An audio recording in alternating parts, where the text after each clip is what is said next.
اعوذ باللہ من الشیطان الرجیم بسم اللہ الرحمن الرحیم انکم وما تعبدون من دون اللہ حصب جہنم انتم لہا واردون۔ پیچھے ذکر ہوا قرب قیامت کا اور قیامت کا۔ اب قیامت میں کیا حالت ہوگی مشرکین کی اس کو بیان فرماتے ہیں۔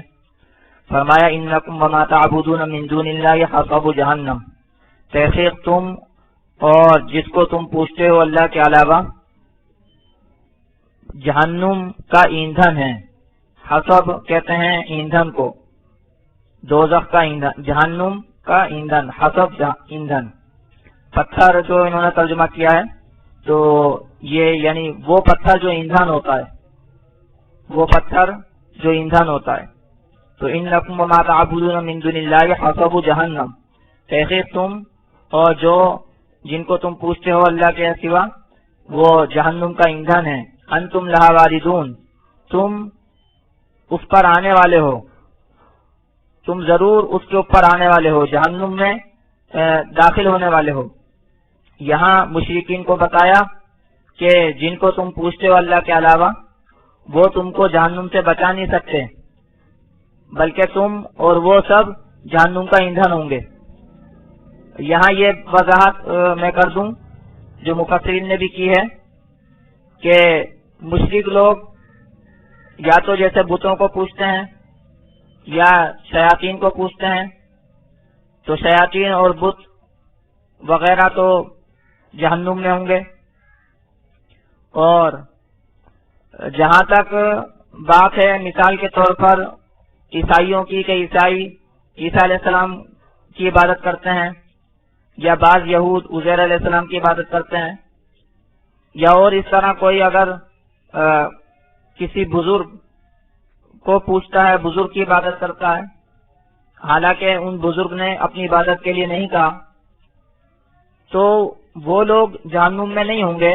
یعنی کہ عیسیٰ علیہ السلام یا عزیر علیہ السلام یا وہ بزرگ یا وہ عالم کہ جنہوں نے اپنی عبادت کا حکم نہیں دیا لیکن لوگ ان کی عبادت کرتے ہیں، لوگ ان کو پکارتے ہیں، تو وہ لوگ جہنم میں نہیں ہوں گے، کیونکہ انہوں نے جو ہے حکم نہیں دیا اپنی عبادت کا، انہوں نے ترغیب اور تعلیم و ہدایت نہیں کی اپنی عبادت کی، ان کا اس میں کوئی قصور نہیں ہے۔ ہاں، جو لوگ ان کو پوجتے ہیں، ان کی عبادت کرتے ہیں، ان کو پکارتے ہیں، ان سے مدد چاہتے ہیں، مدد مانگتے ہیں، تو وہ لوگ جہنم کا ایندھن ہوں گے۔ تو فرمائے انکم وما تعبدون من دون اللہ حصب جہنم، تحقیق تم اور جن کو تم پوچھتے ہو اللہ کے علاوہ جہنم کا ایندھن ہے۔ انتم لہا واردون، تم اس کے اوپر آنے والے ہو، تم جہنم میں جانے والے ہو۔ لو کان ہؤلاء آلہۃ ما وردوها، اگر ہوتے یہ معبود نہ آتے اس پر۔ اللہ فرما رہے ہیں کہ اگر یہ جن کو تم پوچھتے ہو اگر یہ معبود ہوتے، واقعتاً معبود ہوتے، تو یہ جہنم میں نہیں آتے، یہ جہنم میں نہیں جاتے۔ وَكُلٌّ فِيهَا خَالِدُونَ، اور ہر ایک اس میں ہمیشہ رہنے والے ہیں۔ یہ سارے مشرک، کافر اور جن کو کافر و مشرک اللہ کے علاوہ پوچھتے ہیں، یہ سب جہنم میں جائیں گے اور ہمیشہ کے لیے جائیں گے۔ لَهُمْ فِيهَا زَفِيرٌ وَهُمْ فِيهَا لَا يَسْمَعُونَ، ان کے لیے اس میں چلانا ہے، وَهُمْ فِيهَا لَا يَسْمَعُونَ، اور وہ اس میں نہ سن سکیں گے۔ لَهُمْ فِيهَا زَفِيرٌ، جہنم کی حالت بتاتے ہیں کہ جہنم میں ان کے لیے چلانا ہوگا اور جو ہے وہاں پر وہ کچھ سن نہیں سکیں گے۔ ظاہر سی بات ہے کہ چیخ و پکار ہوگی، تکلیف ہوگی، دکھ ہوگا، پریشانی ہوگی، تو وہاں کسی کی کیا سنائی دے گی۔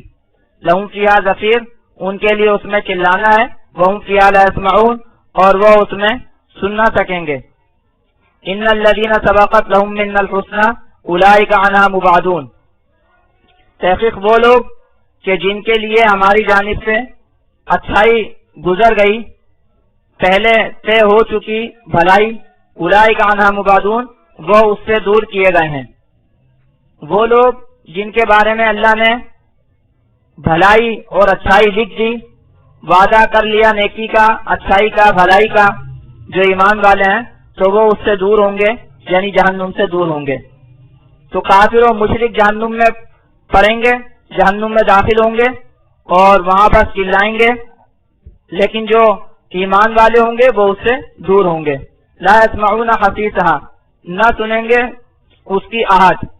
ایمان والے جہنم کی آہٹ بھی نہیں سنیں گے، یعنی جہنم سے اتنے دور ہوں گے کہ ان کو جہنم کا کوئی بھی اثر، کوئی بھی آہٹ، کوئی بھی جو ہے وہ تکلیف دہ چیز جو ان کو محسوس نہیں ہوگی. تو ان الذین سبقت لهم منا الحسنى اولئک عنها مبعدون، تحقیق وہ لوگ کہ جن کے لیے ہماری جانب سے بھلائی گزر گئی، بھلائی طے ہو چکی، وہ دور ہوں گے جہنم سے. لا يسمعون حسیسها، وہ جہنم کی آہٹ نہیں سنیں گے. وهم فیما اشتہت انفسهم خالدون، اور وہ ان چیزوں میں کہ جو ان کے نفس چاہیں گے ہمیشہ رہنے والے ہیں. من چاہی زندگی میں ہمیشہ رہنے والے ہیں. جو ان کے من چاہیں گے، جو ان کے نفس چاہیں گے، وہ اس میں، وہ ان مزوں میں، وہ ان چیزوں میں ہمیشہ رہیں گے. جنت والے ہمیشہ جنت میں، جیسے پیچھے بیان کیا جہنم والے ہمیشہ جہنم میں. وَهُمْ فِي مَا اشْتَهَتْ أَنفُسُهُمْ خَالِدُونَ، اور وہ اس میں کہ ان چیزوں میں کہ جن کو ان کے نفس چاہیں گے ہمیشہ رہنے والے ہیں. لا يحزنهم الفزع الاكبر، ان کو غمگین نہیں کرے گی بڑی گھبراہٹ. وتتلقاهم الملائکہ، اور ملاقات کریں گے ان سے فرشتے. بڑی گھبراہٹ جو ہے وہ ان کو غمگین نہیں کرے گی ایمان والوں کو. قیامت کا دن ہو یا مثال کے طور پر موت کا وقت ہو، تو اس وقت میں جو گھبراہٹ کا موقع ہے، جو خوفناک موقع ہے، اس سے ان کو کوئی غم اور کوئی پریشانی نہیں ہوگی. اور فرشتے ان کو لینے آئیں گے، فرشتے ان سے ملاقات کریں گے. موت کے وقت میں بھی فرشتے جو ہے وہ ان کے اوپر سلامتی بھیجتے ہیں ایمان والوں کے اوپر، اور ان کو عزت کے ساتھ لیتے ہیں. اور آگے جنت میں بھی جب وہ داخل ہو رہے ہوں گے تو فرشتے ان کا استقبال کریں گے. ھذا یومکم الذی کنتم توعدون، یہ تمہارا دن ہے کہ جس کا تم سے وعدہ کیا گیا تھا. فرشتے کہیں گے کہ یہ ہے وہ تمہارا دن کہ جس کا تم سے وعدہ کیا گیا تھا جنت کا. ھذا یومکم الذی کنتم توعدون، یہ ہے تمہارا دن کہ جس کا تم وعدہ کیے جاتے تھے. یوم نطوی السماء کطی السجل للکتب، جس دن لپیٹیں گے ہم آسمان کو جیسے لپیٹنا عمار کا کاغذ کو، تحریر کے کاغذ کو، یعنی آسمان کو ایسے لپیٹ دیا جائے گا جیسے کہ جو تومار یعنی کہ خطوں کا کے جو بہت سارے کاغذ ہوتے ہیں ان کو لپیٹ دیتے ہیں، اس کے لیے لکھنے کے لیے لپیٹ دیتے ہیں. اس طریقے سے آسمان کو جو ہے وہ لپیٹ دیا جائے گا جیسے کاغذوں کو، خطوں کا جو تومار یعنی خطوں کا جو کلندہ ہوتا ہے پورا، اس کو جیسے لپیٹ دیتے ہیں، اس طریقے پر آسمان کو جو ہے وہ لپیٹ دیا جائے گا، یعنی سارا جو ہے وہ نظام ختم کر دیا جائے گا. یوم نطوی السماء کطی السجل للکتب، جس دن ہم لپیٹ دیں گے آسمان کو جیسے لپیٹنا تومار کا کاغذ کے لیے. کما بدانا اول خلق نعید، جیسے کہ ہم نے شروع کی پیدائش ہم اس کو دوبارہ دہرائیں گے، ہم اس کو دوبارہ کریں گے. جیسے ہم نے پہلی مرتبہ پیدا کیا ہم اس کو دوبارہ پیدا کر دیں گے. وعدن علینا، وعدہ ہے ہمارے اوپر، وعدہ ہے ہمارے اوپر. انا کننا فاعلین، تحقیق ہم ہیں کرنے والے. اللہ فرما رہے ہیں کہ یہ دوبارہ زندہ کرنا، دوبارہ سب کچھ جو ہے نا پیدا کرنا، یہ ہمارے اوپر وعدہ ہے، ہمارے اوپر لازم ہے، ہم اس کو کرنے والے ہیں، ہم اس کو کریں گے. وعدن علینا، وعدہ ہے ہمارے اوپر. انا کننا فاعلین، تحقیق ہم کرنے والے ہیں.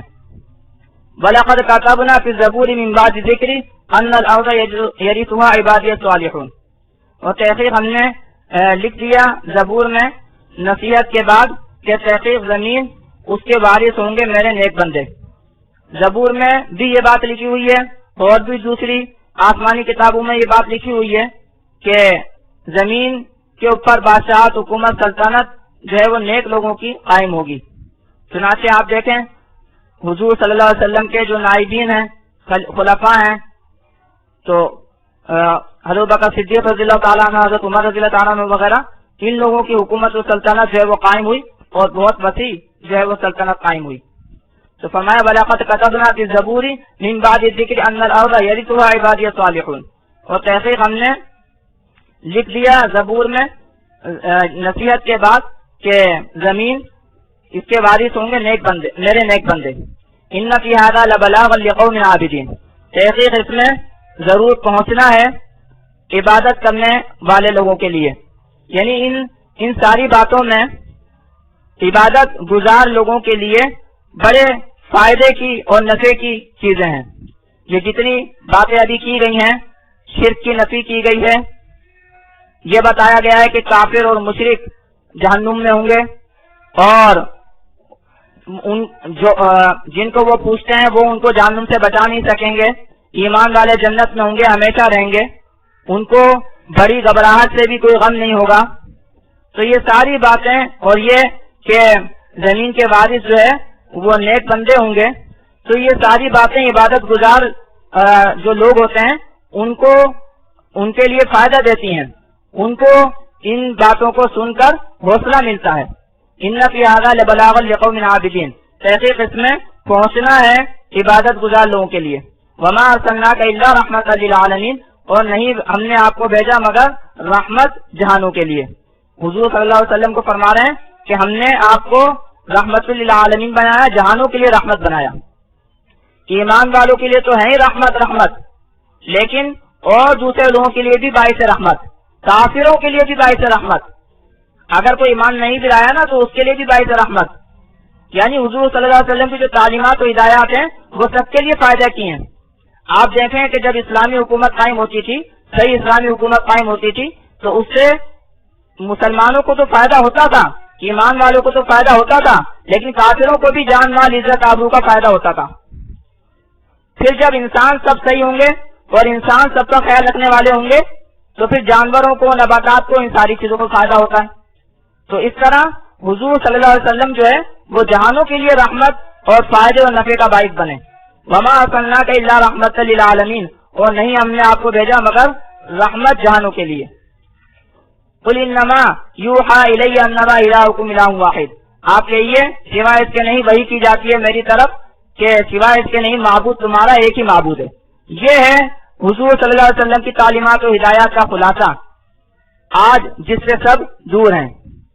آپ دیکھیں قرآن مجید میں جگہ جگہ توحید کو بیان کیا جاتا ہے، لیکن بہت سارے لوگ ہیں جو توحید سے دور ہیں اور ان کو اندازہ ہی نہیں ہوتا کہ ہم کس سے مانگ رہے ہیں، کس سے مدد چاہ رہے ہیں اور کس کی عبادت کر رہے ہیں. قل انما یوحی الی انما الہکم الہ واحد. آپ کہیے کہ سوائے اس کے نہیں وحی کی جاتی ہے میری طرف کہ سوائے اس کے نہیں معبود تمہارا ایک ہی معبود ہے. فہل انتم مسلمون. پس کیا تم حکم بردار ہو، پس کیا تم اطاعت کرنے والے ہو. میرا کام ہے پہنچا دینا، میرا کام ہے تعلیم کرنا، ہدایت کرنا. اب ماننا نہ ماننا یہ تمہارا کام ہے. فمن شاء فلیؤمن ومن شاء فلیکفر. جو چاہے ایمان لائے، جو چاہے انکار کرے. پھر اس کا بدلہ جو ہے وہ اللہ دینے والا ہے. فہل انتم مسلمون. پس کیا تم اطاعت کرنے والے ہو. فإن تولوا فقل آذنتکم علی سواء. بس اگر وہ پھر جائیں تو پس آپ کہیے کہ میں نے تم کو خبردار کر دیا برابر. میں نے تو تم کو سارا بتا دیا، اچھائی بھی بتا دی، برائی بھی بتا دی، اچھا بدلہ بھی بتا دیا، برا بدلہ بھی بتا دیا، سب بتا دیا. وإن تولوا فقل آذنتکم علی سواء. بس اگر یہ پھر جائیں تو آپ کہیے کہ میں نے خبردار کر دیا تم کو برابر. وإن أدري أقريب أم بعيد ما توعدون. اور میں نہیں جانتا کہ کیا نزدیک ہے یا دور ہے جو تم کو وعدہ دیا جاتا ہے. جو تم کو عذاب کا وعدہ دیا جاتا ہے یا جہنم کا وعدہ دیا جاتا ہے وہ قریب ہے یا دور ہے، کب آئے گی یہ مجھے نہیں معلوم. وإن أدري أقريب أم بعيد ما توعدون. اور میں نہیں جانتا کہ کیا نزدیک ہے یا دور ہے وہ جو تم وعدہ دیے جاتے ہو. إنه يعلم الجهر من القول ويعلم ما تكتمون.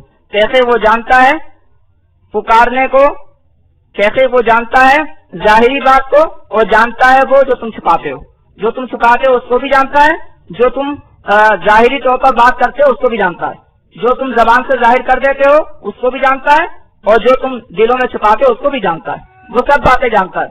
انہ یعلم الجہر من القول ویعلم ما تکتمون، تحقیق وہ جانتا ہے ظاہری بات کو اور جانتا ہے جو تم چھپاتے ہو. وَإِنْ أَدْرِي لَعَلَّهُ فِتْنَةٌ لَكُمْ وَمَتَاعٌ إِلَىٰ حِينٍ، اور میں نہیں جانتا کہ شاید کہ وہ آزمائش ہو تمہارے لیے اور فائدہ پہنچانا ہو ایک مدت تک. یعنی یہ جو قیامت ابھی نہیں آ رہی ہے یا عذاب ابھی نہیں آ رہا ہے تو شاید تمہاری آزمائش مقصود ہے، اللہ کو آزمائش مطلوب ہے، اللہ تعالیٰ تمہارے کو آزما رہا ہے اور ڈھیل دے رہا ہے اور تمہیں ایک وقت تک فائدہ پہنچا رہا ہے، تمہیں ایک وقت تک اسباب و وسائل دے رہا ہے کہ تاکہ تمہاری آزمائش بھی ہو اور تمہارے کو ڈھیل دے رہا ہے تاکہ حجت پوری ہو جائے کہ تم واقعتاً ایمان لانے والے ہو کہ نہیں ہو، کہ کل کو تم یہ نہیں کہہ سکو کہ ہمارے کو وقت نہیں دیا گیا، ہمیں سمجھایا نہیں گیا. وَإِنْ أَدْرِي لَعَلَّهُ فِتْنَةٌ لَكُمْ وَمَتَاعٌ إِلَىٰ حِينٍ، اور میں نہیں جانتا کہ شاید کہ آزمائش ہو تمہارے لیے اور فائدہ پہنچانا ہو ایک مدت تک. قَالَ رَبِّ احْكُم بِالْحَقِّ، کہا پیغمبر نے اے میرے رب فیصلہ کیجئے حق کے ساتھ. وَرَبُّنَا الرَّحْمَٰنُ الْمُسْتَعَانُ عَلَىٰ مَا تَصِفُونَ، اور ہمارا پروردگار مہربان، مدد مانگا گیا ہے اس پر جو تم بیان کرتے ہو. پیغمبر نے یہی کہا کہ اے اللہ فیصلہ کیجئے، ہمارے اور ان کے درمیان فیصلہ کیجئے. چنانچہ آپ دیکھیں اللہ نے فیصلہ کیا، دنیا میں فیصلہ کیا، ایمان والوں کو کامیابیاں عطا فرمائیں، کافروں کو شکست سے دوچار کیا، کافروں کو مختلف انداز سے تھوڑے تھوڑے عذاب دیے اور کافروں کو تباہ و برباد کیا، اور ایمان والوں کو اللہ رب العزت نے کامیابیاں عطا فرمائیں، پھیلایا بڑھایا. تو قال رب، ہر نبی اسی طرح اللہ تعالیٰ سے دعا کرتا ہے کہ یا اللہ فیصلہ کر. جب کافی عرصہ نبی تبلیغ کرتا ہے اور اس کو جھٹلایا جاتا رہتا ہے، پھر آخر میں نبی یہی دعا کرتا ہے کہ یا اللہ آپ فیصلہ کیجیے. قال رب احکم بالحق، کہا پیغمبر نے اے میرے رب فیصلہ کر حق کے ساتھ. وربنا الرحمن المستعان، اور ہمارا رب مہربان مدد مانگا گیا ہے. ہمارا رب رحمان ہے، رحم فرمانے والا ہے، اور اسی سے مدد چاہی جاتی ہے، اسی سے مدد مانگی جاتی ہے. کسی اور سے نبی مدد نہیں مانگی جاتی، نہ کسی نبی سے مدد مانگی جاتی ہے، نہ کسی ولی سے مدد مانگی جاتی ہے، رب سے مدد مانگی جاتی ہے. اور رب سے مدد کیوں مانگی جاتی ہے؟ رب ہی رحمان ہے، رب رحمان ہے، مہربان ہے، اس سے مدد مانگی جاتی ہے. تو کتنے افسوس کی بات ہے اور کتنے دکھ کی بات ہے، بہت سارے لوگ اپنے آپ کو مسلمان کہلاتے ہیں لیکن نبی سے مدد مانگتے ہیں یا ولی سے مدد مانگتے ہیں یا قبر سے مدد مانگتے ہیں. تو ان میں اور مشرکوں میں کیا فرق ہوتا ہے پھر؟ تو فرمایا وربنا الرحمن المستعان، اور ہمارا پروردگار مہربان مدد مانگا گیا علی ما تصفون، اس پر جو یہ بیان کرتے ہیں، جو یہ باتیں بیان کرتے ہیں، جو باتیں یہ کرتے ہیں، جو اعتراضات کرتے ہیں، تو اس کے اوپر ہمارے رب، ہم اپنے رب ہی سے مدد چاہتے ہیں. اللہ رب العزت ہمیں ان آیات کی سمجھ عطا فرمائے، پکا موحد و توحید والا بنائے، ہمارے کو شرک سے دور فرمائے.